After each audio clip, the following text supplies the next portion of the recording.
Bones collacios, el capítulo de hoy vamos a falar de Rocío Gamonal, una ciclista de Xero que lle bien conocida polos seus fazaños que fizo en ciclocross y en montaña.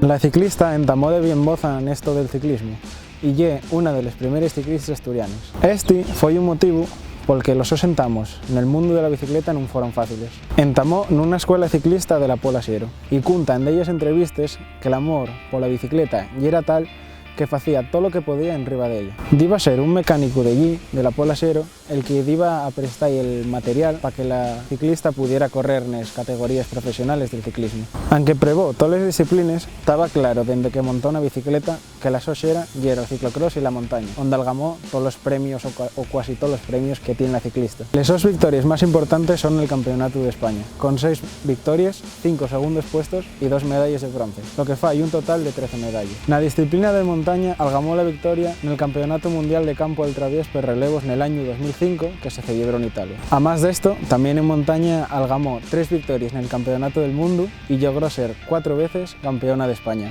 Tras retirarse del mundo del ciclismo élite, pasó a competir en el mundo máster, que lle donde compiten la xente que tiene más de 30 o 40 años. Después de esto, iba a formar parte de otros proyectos, como puede ser el su equipo de BTT que se llama Rocío Gamonal Team.